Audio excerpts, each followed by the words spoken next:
And so if we can just loosen our grip a little bit, right, and start to realize that truly stability is an illusion, because growth is always happening. And only when we are holding on to this idea of stability and not looking at anything else do we cause ourselves pain.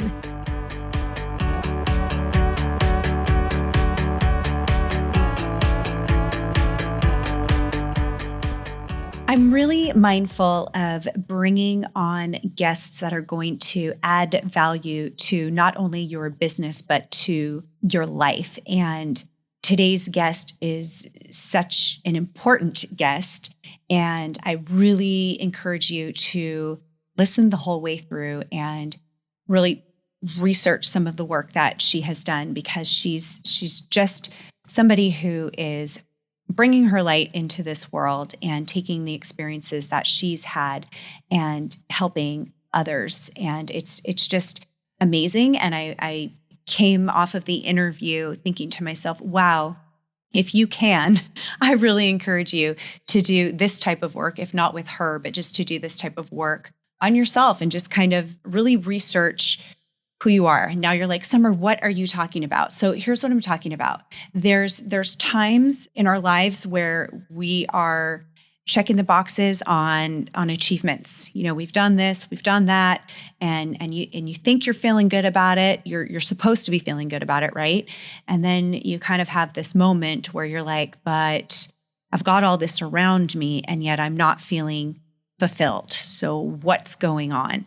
And there's things that I have learned throughout my career as a human in terms of personal development, reading books, meditation, all kinds of tools and resources that I've had that have shed tons of insight and awareness into fulfillment and happiness and enjoying the different parts of your life, enjoying your business, growing your success, doing all of those things ultimately, though, to feel happy, right? I mean, isn't that the reason that we do these things? And yet so often we will accomplish so much and achieve so many things and not actually feel that feeling we want to have. And I know for me, I love the feeling of high energy, feeling that I'm totally in alignment with my values and my purpose, and feeling this like high frequency of like life force. And it just makes you do better at all the things in your life. It's like you really get to give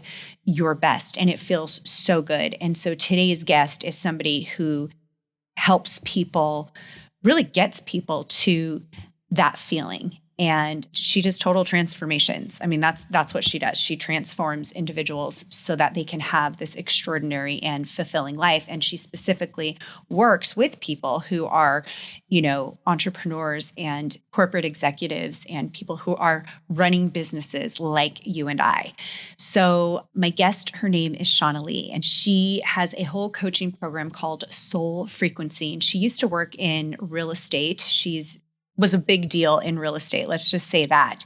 And it's her story that really resonated with me, and I think will resonate with a lot of you. So please enjoy this interview. Listen to the whole thing. You'll also get an opportunity to book some time with her. She's only got a few slots. So if it's something that you're interested in, I would take action on that right away. But listen out for that. She'll give the link. We also have links in the show notes. Enjoy. Shanna, welcome to the show. I am so happy to have you here with me today. Thank you. I'm so happy to be here. We're going to talk about so many good things. You're incredible.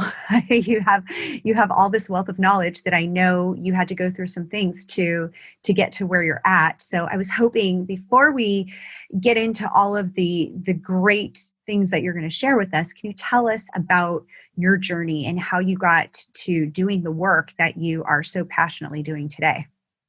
Yeah. So I started out in the real estate industry. I was always one of those people that was a perfectionist and wanted to get it right and wanted to do something that felt successful in the world. Like my father was very successful, so I grew up in a family where that was praised.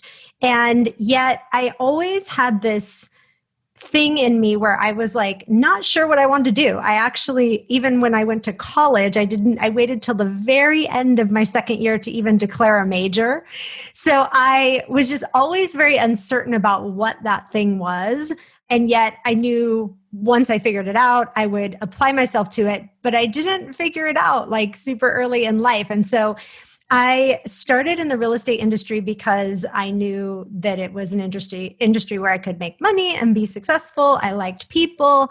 And I really had these things on my list, right, that I wanted to accomplish in my life. And as I started to check those boxes, I started to feel like, wow, I'm earning my way to fulfillment. Like I'm checking all the boxes, I'm doing this. And as I started to get older and more established in my career and have more success, it started to feel the opposite than what I expected it to feel like. So I started to feel more disconnected from what I was doing instead of more fulfilled by it. I started to wonder if I was on the right path. I started to question, like, how come I've never felt totally certain that like this is my calling, right? This is what I'm supposed to do in the world. I was also like very closeted, reading every spirituality book and personal development book, kind of off to the side in my life. And so I started to live this kind of double life where I started to feel more spiritually connected, but yet that wasn't in my daily life and it wasn't in my career. And at a certain point, there was just kind of a convergence that happened where I realized that I was either going to live the rest of my life chasing after more and more success, which I was certain at that point was not going to lead to fulfillment, so that I would somewhat sell out this idea of fulfillment and just have a lot of nice things, right? Or I was going to have to change some things in my life. And it was a very scary time. It was a very confronting time. And I started to piece by piece just kind of dismantle this life that I had built and really start to look at, okay, if I'm going to answer this question about what I'm here to do, it's going to be now or never. And the same things that I resisted doing, earlier in my life, like I was going to have to do them at some point, right? I was going to have to look at some of this stuff if I really wanted to be fulfilled. And by this point, I was certain that success alone doesn't equal fulfillment. And so I just started changing my life, and I went through a very rapid transformational period. People were like, nobody does this at this stage in life. Like nobody just, takes apart their life that they've built, especially a life that looks really good from the outside. Right. People couldn't understand that. And I started listening to myself, who, come to find out, was so different than the family I grew up in, so different than my parents' ideals, like just so different, right? And I started to just unwind a lot of things. And thank goodness I had an amazing husband who was super on the same page and supportive. But we really had this experience of dismantling a very big life and starting over to build something that was in truth and that felt like it was in alignment. And so it was quite a phenomenal experience, difficult for sure. But certainly through that experience, I realized, there are more of us that are going to desire for that fulfillment. And there are more of us that are going to step forward as time goes on to really stand up and say, I deserve to live a life that is my life and that it's in truth. And so I kind of help people, through that process. I think it's so amazing, like just becoming aware of it, that you're not fulfilled. Because like you said, when you check those boxes, there is this false sense of fulfillment. What were the things that spoke to you that said, I'm not really fulfilled? Like what had to happen for you to be like woken up of like, this is not working? Because I think some people really do just kind of stay in that contented space, or just like, yeah, these are all the right things. So I'm just going to keep telling myself that I'm great and I'm happy and it's all good. Especially as women, we do that a lot. Yeah. Yeah. And we don't tell ourselves the truth. And what's interesting is like a couple of the key points that really stand out were that it's easy when you don't have something and you say, when I get this, I'll be fulfilled. So Mm. before I got married, I felt like, well, when I meet the love of my life, like everything will be, it's like the books we get read, right? The fantasy books, like you meet your Prince Charming, you ride off into the sunset and life is amazing and Yep. perfect and wonderful. And there's no problems, right? And so I met the love of my life and we're still together and he's amazing, but that doesn't solve everything, right? Right. And you're still living life and going through stuff. And so when I checked that off the box, I was like, wow, this is a major milestone. And then when we built our dream house and remodeled it and I got to choose everything that was in it, and that felt like a big moment in my life, and feeling like, wow, we've done this. And I remember coming home from work one day and I pulled in the garage and, both of us had really nice cars. And I kind of looked over at his car because he's already home and mine. And I thought, wow, that's cool. Like there's a time in my life, like I really was like, this is what I want. Like I'm going to earn this. And I walked into our house and I walked through the living room and up into the kitchen. And I said to myself, like, I don't even care about this. Like, and it was really weird because it's like it had been a thing that I wanted to accomplish in my life for so long. And I realized that it really did nothing for me. Like it's not, I was almost like felt bad about it. Like I'm not grateful for it, but it was not this, like, I'm not grateful for it. It was just, it's a house, right? Like it's a Yeah. place to live. I'm grateful to have a place to live, but it didn't do anything for me. So that was one of the moments. And then we have a son. And when we were deciding about getting pregnant and things like that, I really became mindful of the things I wanted for my child. And one of them was to be like spiritually aligned and to know who he is and to be living in truth, all the things that I truly desired. And I thought to myself, there's so much about my world and my environment and my facade that isn't in truth. And so I'm going to bring this baby into the world and I'm going to be saying all these things to him, but I'm not living them. And I was smart enough at the time to know that, like, it's what we live, it's not what we say, right? That are the imprints. And I really that was a big thing for me because I know how we grow up, is so important to who we become. And it really made me start evaluating the disconnect between what my life looked like on the outside or the ways I had learned to portray it and what it was feeling like on the inside. And that gap wasn't getting better. It was actually getting worse. And the more stuff I piled on top of it, the more glaring it became. And those were the things that were having me go, this is only going to get more glaring. And I'm only going to notice this more. And those are the moments, like after working with so many people on this and going through this myself, these are the disappointing moments. Like when we check all the boxes and we get to where we think we want to be and we don't feel good, these are the moments where addictions creep in. These are the moments where we start disassociating and disconnecting from our life in different ways. We start checking out, right? Scrolling around, watching TV, drinking a little too much wine. This is where people have affairs. I mean, the way that these disappointments manifest when we think there's nothing we can do. Like I'm not prepared to unwind my life. I'm not prepared to really make any big choices.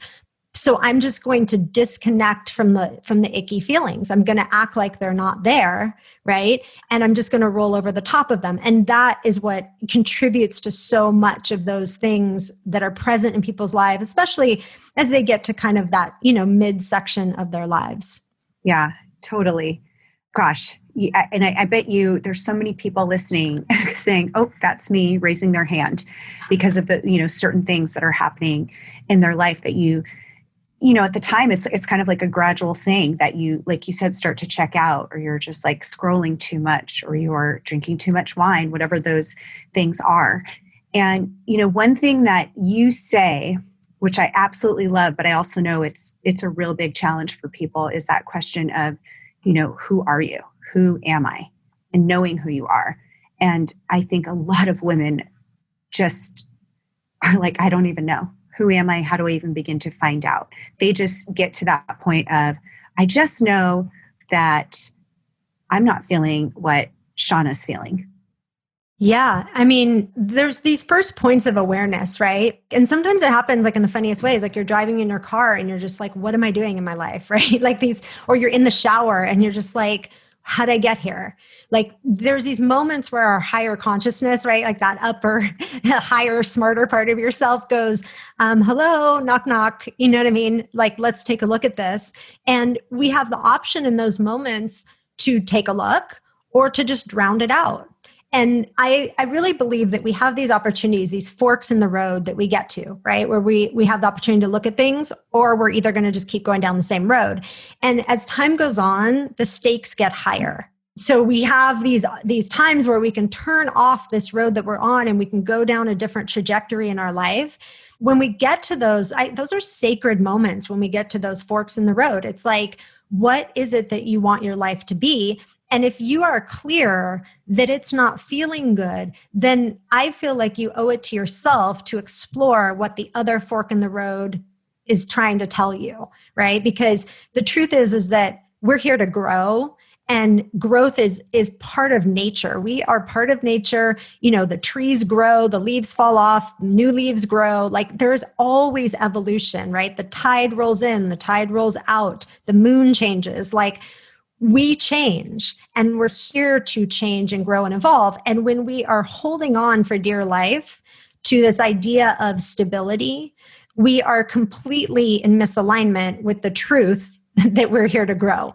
And so if we can just loosen our grip a little bit, right, and start to realize that truly stability is an illusion, because growth is always happening. And only when we are holding on to this idea of stability and not looking at anything else do we cause ourselves pain. That's where the pain comes from, right? The pain comes from, let's say you're in a relationship you know you shouldn't be in anymore because awful things have happened, and you stay and you're not getting help for it. You're not going to counseling. You're not, working on growing it.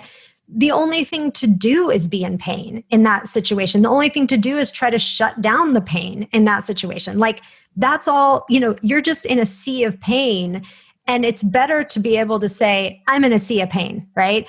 And I'm going to take a look at this, and I'm going to start to just take one step, right? Every day and taking a look at this, because denying it only magnifies it, only makes it bigger. It doesn't make it go away, right? And ultimately, at some point, it starts to affect your physical health. It starts to affect your emotional health, your mental health. Like we are beings that are meant to express and meant to grow.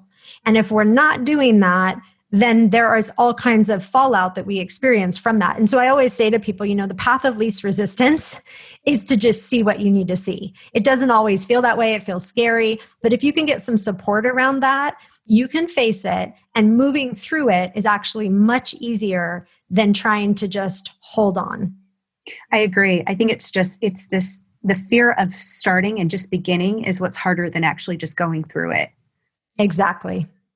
There's something that you talk about, and I think will be so insightful for all of us, is the idea of business development being personal development. And I know that with my experience, there's your story of, you very successful in real estate, but something, there was clearly something not right. Something was missing and you weren't feeling that fulfillment.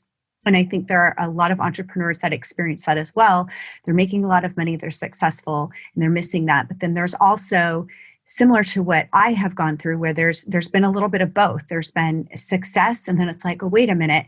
Once there started to be that misalignment of something going on in life, then business kind of went in a different direction or started to decline. And then once I would address myself and start to do the things for myself, my business would improve. And I've noticed that throughout life in business. I've seen it with other people as well, that there's this definite correlation. And it's such an important topic, especially for my audience who are entrepreneurs, and most of them really excited about the business that they have and doing something because it's something that they were very passionate about.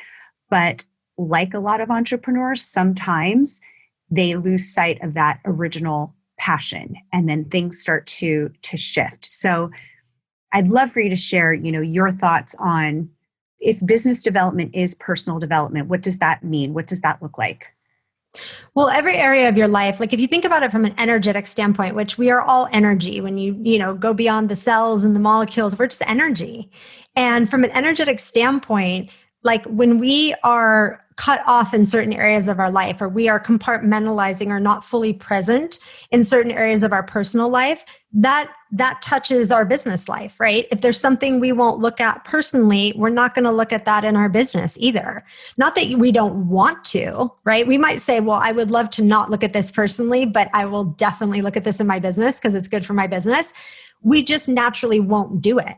Because if you're not looking and you're not aware of it personally, because it's a blind spot or a painful spot, then you're not going to be aware of it anywhere in your reality. And so we start cutting off parts of ourselves and not seeing parts of ourselves. Like let's say somebody is really angry at home, they're going through a hard time and they're feeling all of this anger. That anger is going to spill into their business, right? Because it's energy that needs to go somewhere. And you are active, like with friends, you're active with family, you're active in your business, like whatever it may be. It's going to seep into things. Maybe it's a curt email you send, right, to somebody. Maybe it's like you kind of just, get angry at a team member or somebody on your staff. But that anger isn't really about that person. That anger is about something that's going on at home. So these things are always, coinciding, right? And if we are unwilling to look at any area of our life, then we become unwilling to look at certain areas of all certain aspects of our life, right? So in business, sometimes it's easy to not look at certain departments or not look at certain areas, or to focus your attention on the areas that feel the most comfortable and not on the other. And yet the things we don't look at are always like at our back, right? They're always knocking on your door. They're always like, hey, look over here.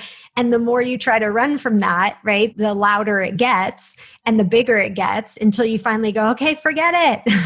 I got to look at this, right? I got to handle this. And so it just becomes, when you go into personal development and you approach your life like, I want to see it all. And I want to be aware of everything as fast as I can. And I want to handle it, right? I want to move through it. If it's emotional, I want to learn how to move those emotions. If it's mental, I want to learn how to shift my thoughts. If it's, if it's spiritual and energetic, I want to understand that plane of being, because that's the truth of who we are.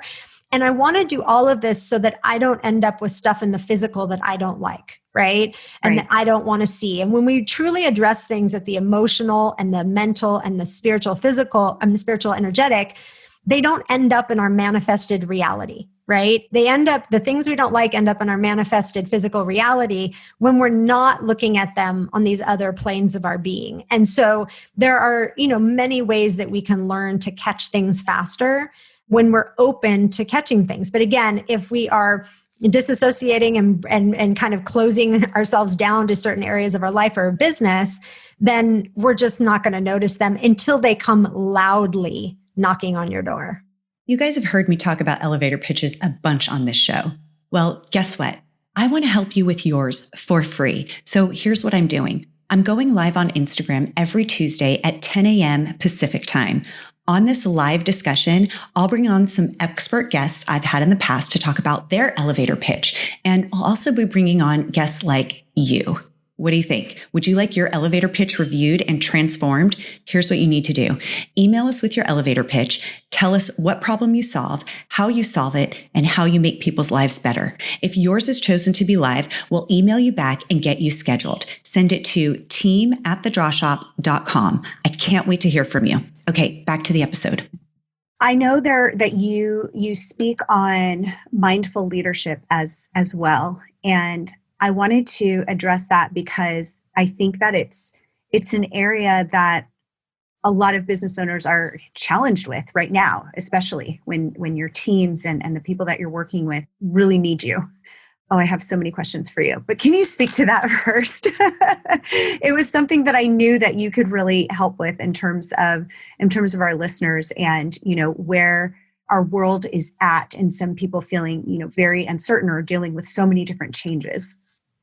Yeah. So there's so many levels of what's going on, what's gone on this year.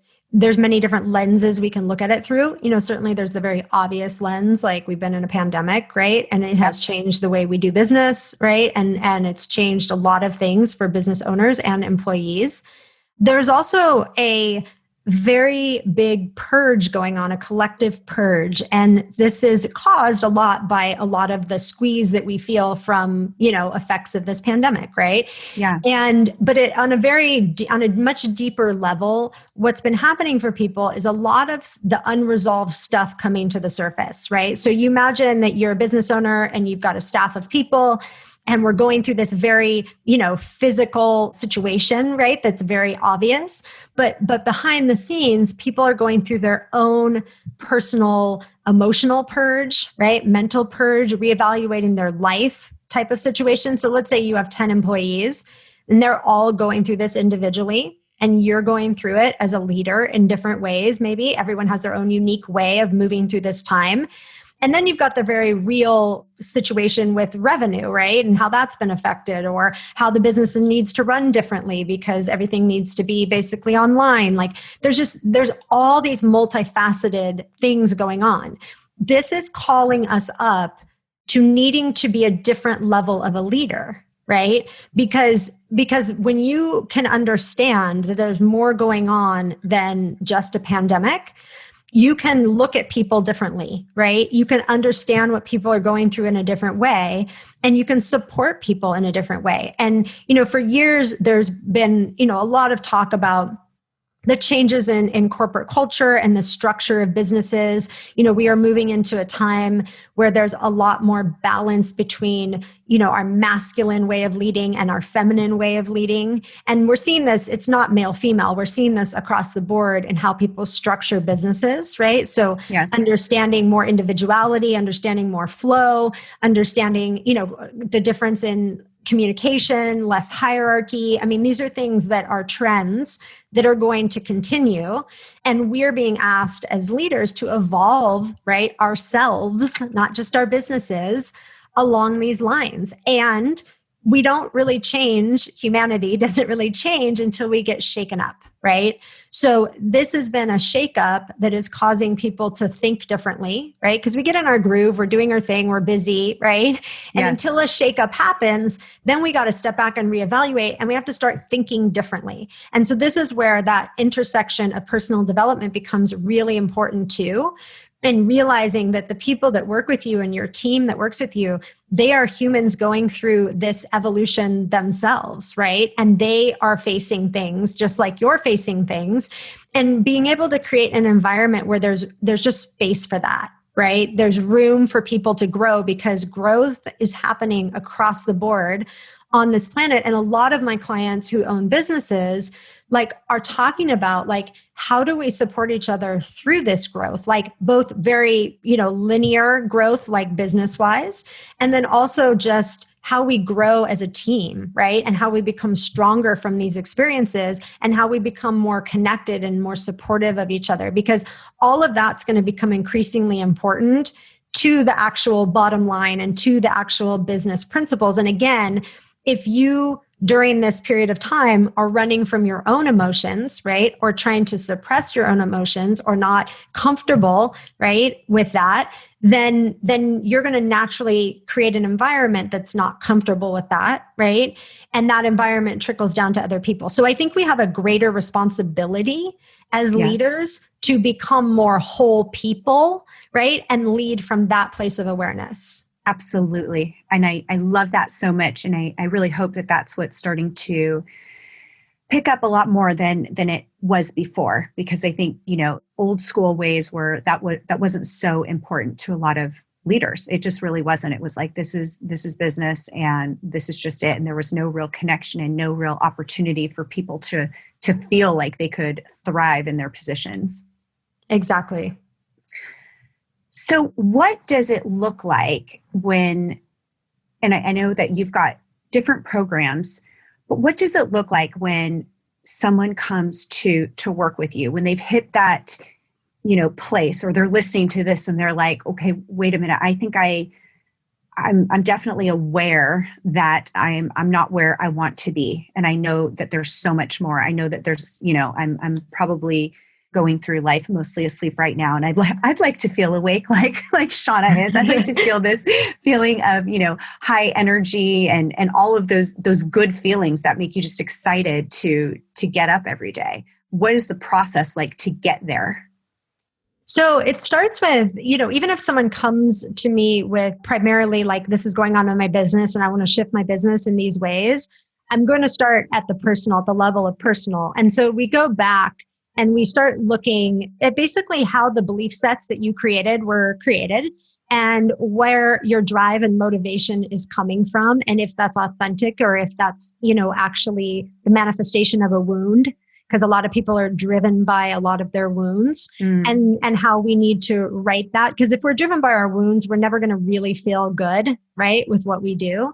And so we just go back and get really aware of like what the life journey has been thus far, what needs to kind of be reprogrammed. So we're more similar to the concept of computers than we want to believe, but we can reprogram our thoughts and our belief systems to be more in alignment with who we really are instead of adopting the thoughts and belief systems of other people in our childhood or in our environment. And so we just kind of go through and see what software we're running that is working and what software we're running that is actually harming our life or doesn't feel good to us or is not fulfilling to us. And then we literally choose what we want to take forward and what we want to kind of reprogram for ourselves. And so I just teach people the process to do that.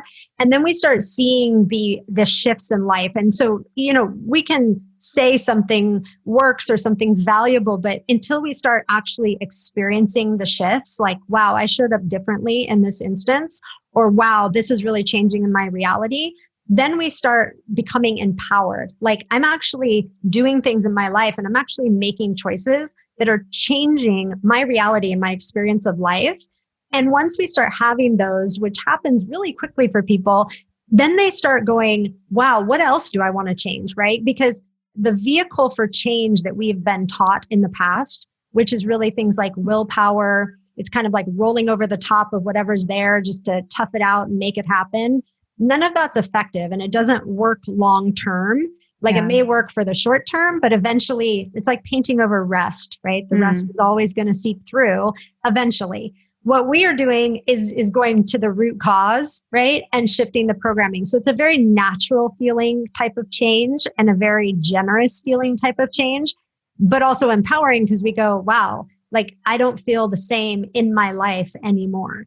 And what can I create differently in my world and in my business now that I feel a different energy in my life, now that I feel more in truth, more connected to who I am?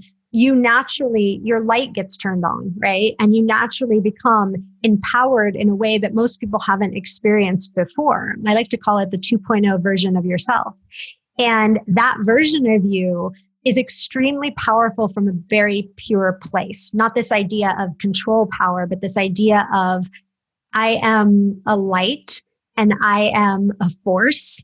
And I move through the world in a way that feels magnetic and in a way that feels empowering. And it not only inspires my life, but all the lives that I am around and all the lives that I get to touch. And so the feeling feels so good to people that usually the path just continues to expand from there. And once you learn kind of how to reprogram and how to reclaim the parts of yourself that you let go maybe many years ago, that's an evolution that just keeps naturally expanding. Oh, that is so awesome. It's like just listening, you think, I want to be there. Take me there. So you said something earlier and I thought it was so fascinating. And if I'm, like my listeners, I want to just explore a little bit what you said or what you meant when you said driven by wounds and just kind of go a little bit deeper into what does that look like? Because, my mind first goes, how there's the sayings of if somebody says something negative to you or they tell you you can't do something, that's your reason to go out and do it. That's kind of the picture I had in my mind. I know there's other types of wounds. And I just want to go into that. What does that look like, being driven by wounds? And why is that not a positive thing? Yeah. So just the example you gave was great. If someone tells you, you're not smart, like when you're young, you might be driven by this idea of being smart. And I will always be the smartest one in the room. And I will build a world that reflects back to me that I am smart. Mm-hmm. And when we do that, right, the truth of that is even if you have an entire world that you built reflecting back to you that you're smart, The seed beneath that is, I'm not sure that I am. Ah, Right. And so the drive that happens when we're not sure that we're pretty enough, we're not sure that we're smart enough, we're not sure that we're the person that can, be the 7-figure business owner, like the seed underneath all of it, right? This whole world you construct around you to prove to yourself, look, but I am. Look, but I am. yeah. Beneath that is the belief, but what if I am not, right? And what happens when you have that deep-seated belief that is the what if I am not really this smart? What if I'm not really the 7-figure business owner? You're always running from that, right? And if the world shakes you up a little bit, like the past year, you are on totally unstable ground, right? You feel like your world is being rocked because you built a building not on a solid foundation. And this is one of the core principles that I teach people is we live in a society that wants you to build the building, right? Here's 5 easy steps to get this business started. Here's 10 easy steps to lose 10 pounds in 5 days. Like all of these things, right? About get the building up, get the building up. But if you build a building and you don't lay a proper foundation, at the first floor, it might be a little unstable. At the second floor, it's more. By the time you get to floor 5, you've got a completely unstable building, right? And that instability is something that becomes bigger and bigger the more you build, right? Which is why people get to the 10th floor and go, oh my gosh, what did I build? What do I do now? How do I keep this up? Where's the bubble gum, right? This is a problem. Like, we got to fix this. And so I say to people, if you can step back from this desire to keep building, and go back to what is the foundation. And it's funny because in our culture, for instance, like if someone built a brand new house, right, and they had everybody over for a big party once the house is done, nobody would walk in that house and say, wow, who poured your foundation? Amazing. Right. This concrete foundation's awesome, right? This is so true. And yet everything on that concrete foundation, right? The walls, the decor, all of that would not exist and look good without the concrete foundation. But nobody talks about that, right? It's not the sexy part of building businesses and building houses, but it is the only part, right, that really demands our attention. And if we take the time to pay attention to that and build your own personal foundation of who you are, right, and the foundation of your mission, that building goes up so fast and that building is so strong, right? You don't have to spend all this energy when you go from floor to floor trying to fix the problems, right? Because you built it on a solid foundation. And that's what I teach people how to do, because it's not just the fundamentals and principles of your business, right? It's also your life, right? And who you are being in the world. And those together, right, build a solid foundation. And even if we have, 3 floors or 4 floors up, we can go back and say, you know what, before I build more floors, I'm going to go back and I'm going to work on this foundation piece because I understand the importance of that. Obviously, the higher the building goes, the more it can topple over without a proper foundation. Yes. Oh my gosh. I love that so much. So good. Oh, this is amazing. So, of course, the question is, how would one get to work with you? Yeah, I do something that I've done for years, that I keep a couple spots open on my calendar each week. They fill up quite quickly, but if somebody is resonating with this and they do want to just have a conversation about it, they can go to thesoulfrequency.com/foundation. And if there's anything open on that calendar, you can feel free to schedule an hour call and I will speak into your business and your life and kind of show you where you are and what I'm seeing and what needs to be tweaked. So I definitely do that. Also, you can sign up for individual sessions if nothing's open on that calendar at thesoulfrequency.com/sessions. Oh, perfect. Oh my gosh, amazing. And we'll have links to all of that. I feel like there's so much more that we could talk about, but I just love everything that you do. I mean, this is so amazing. And I think the timing is so great for anyone. The timing is always good, but especially now, it's awesome. And I just appreciate all that you shared with us and all that you're doing. And I'm so glad that you had your moments or all of those moments that led to the work that you're doing today. Thank you. Thanks for having me. Hey guys, I just want to say thank you so much for listening to this podcast. If you haven't already done so, would you do me a favor and go subscribe and review this podcast? My goal is to continue to deliver you content that will really move the revenue needle in your business and give you up-to-date content on anything else that can dramatically help your business. You can also find us at thedrawshop.com/podcasts, where you can comment on the podcast or contact us directly with any issues you'd like me to address. Thanks again. I really, really appreciate you listening, and I'll see you next time.